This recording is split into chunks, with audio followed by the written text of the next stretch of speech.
What's up, everybody? Today I'm going to help you with your puppy pose. And guys like this, when he's hopping up into a handstand, he has his like shoulders like this. He can't open up here.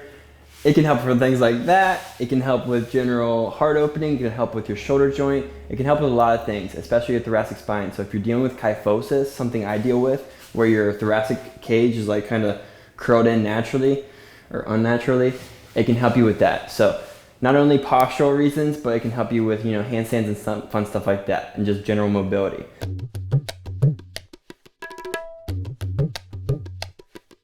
So, David, hop into a puppy pose, and we are going to make fun of you. No. So, when you're in puppy pose, so go ahead and back up a little bit with your knees. Yeah. So you can start from child pose. This is great.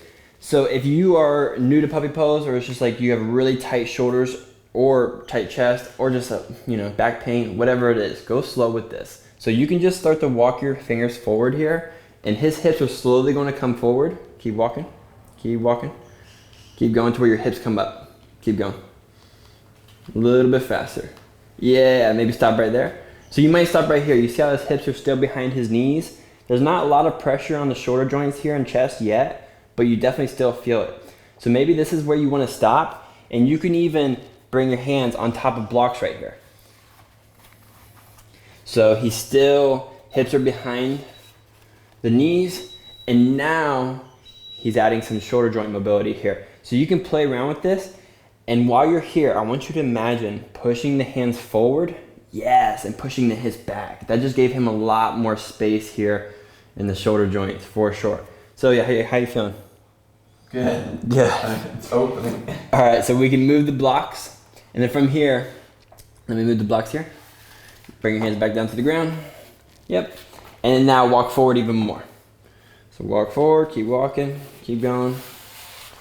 Awesome, maybe stop right there. So his hips are almost above his knees. So if you're right here, just sort of check in, have some deep breaths in your chest, and see how it feels.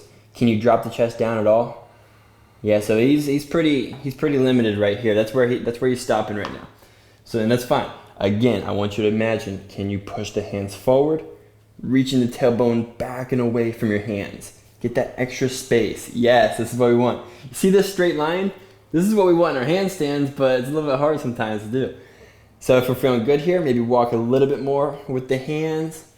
Wonderful. And now his hips are all the way above the knees. We don't want to pass this. If you pass this right here, then you'll be engaging at the hip flexors to keep the hips from falling forward, and your stomach falling towards the ground. So this is where we'll stop. But now I want you to imagine not only pushing the hands forward, but I want you to try to reach the hands up, bringing the chest down to the ground. Like act as if you're trying to take the hands off the ground. It's a really hard feeling, you can't do it, but it's just the imagination, and it'll engage the back muscles in a way to where you can help send the chest towards the ground. So this is great. There's still some space here. I got about, maybe 3 inches that he has that he could drop in time, and that's completely fine. This is where he's gonna stay, and that's where you want to be. He's definitely at a 7% range. Mm-hmm. Awesome. You can come on out. Nice and slowly. Yes. And switch me spots. I'm gonna hop in here and show them what it'll look like in time. When you just keep working on it. You will get to a point to where he was about right here.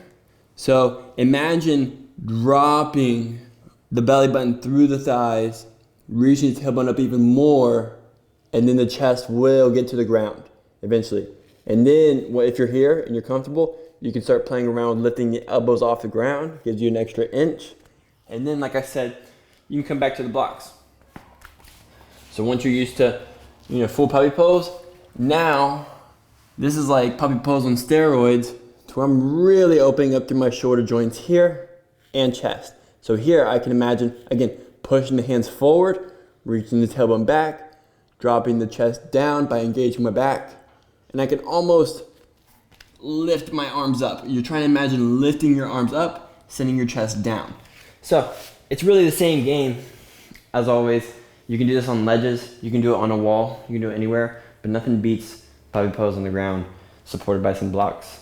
But doing it on a railing, if you're at your, at your desk, at the job, just put your elbows on the desk, open it up there. Or your hands on the desk, Open up there. Same thing, but a little different, but still same. Hope you enjoyed that. Getting your puppy pose on check. Until next time, guys. Namaste.